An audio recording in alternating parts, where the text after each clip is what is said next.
Hello বন্ধুরা, চলে এসেছি ছাদ বাগানে। আপনাদের জন্য নতুন আরেকটি ভিডিও নিয়ে হাজির হয়ে গেছি। অতি সহজ পদ্ধতিতে বিনা খরচে আপনি আপনার বাড়িতে বা ছাদ বাগানে কিভাবে টগর ফুলের চারা তৈরি করবেন। তো ফ্রেন্ডস, কথা না বাড়িয়ে আসি এবার মূল ভিডিওতে। আমি এখানে দুটো টগর ফুলের ডাল কাটিং করে এনেছি। ডালগুলো কলম বা পেনের মতো মোটা হলে খুব ভালো চারা তৈরি হয় এবং ভালোভাবে শিকড় গজায়। শক্তপোক্ত ডাল আপনাকে বেছে নিতে হবে, আর ডালগুলো এমনভাবে কাটিং করতে হবে যাতে করে ব্রাঞ্চ বা শাখা প্রশাখা একটু বেশি থাকে। আর আপনারা তো জানেন বন্ধুরা, শাখা প্রশাখা যত বেশি থাকবে ফুলের গাছ তত বেশি ভালো লাগবে। তো এইখানে আমার দুটো ডাল কাটিং করা হয়ে গেছে। দুটো ডাল কাটিং করা ডালে আমি ভালোভাবে অ্যালোভেরা জেল লাগিয়ে নিয়েছি। তো বন্ধুরা, অ্যালোভেরা জেল রুট হরমোন হিসাবে খুব ভালো একটি কার্যকারী উপাদান। এবারে আপনাদের নিতে হবে বাড়ি তৈরি বা বিল্ডিং তৈরি করা বালি। একটু মোটা দানা বালি হলে রুট ওভার খুব ভালো হয়ে যায়। দুটি ডাল আমি এক এক করে বালিতে রোপণ করে দিলাম। এইবার এটিকে আমি রেখে দেব একটি ছায়াযুক্ত স্থানে 10 দিনের জন্য।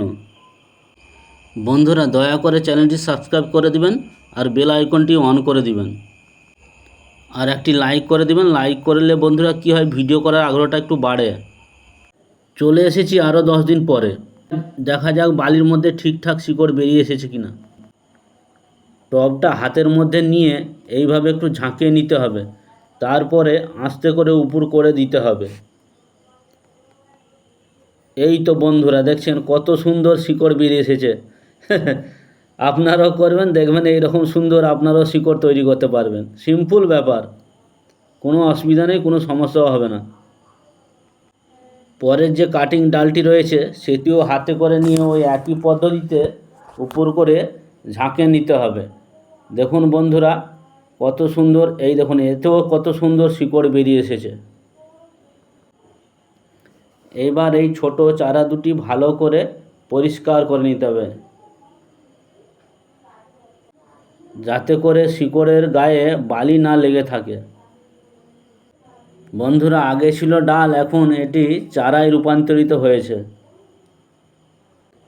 তাই আর দেরি করা যাবে না, দেরি করলেই গাছটি মারা যেতে পারে। সেই জন্য আমাদের করণীয় চারা দুটি প্রতিস্থাপন করে দেওয়া। তো বন্ধুরা, আমি এখানে আগে থেকে মাটি তৈরি করে নিয়েছি। 50% মাটি আর 50% গোবর সার, আর সাথে একটু অল্প করে সাব ফাঙ্গিসাইড দিয়ে দিয়েছি। তো সেই সেম দুটি টব নিয়েছি, যেই টবটি ছিল ওই সেম টবই নিয়ে নিছি।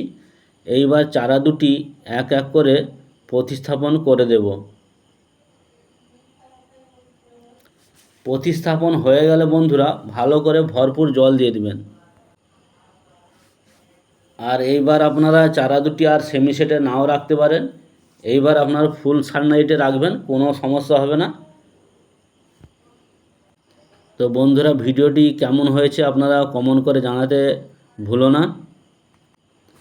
আর একটা কথা বন্ধুরা, যেটা আমি সব ভিডিওতে বলি, যে সকলের বাগান খুব ভালো থাকুক, এটাই আমি চাই। নমস্কার।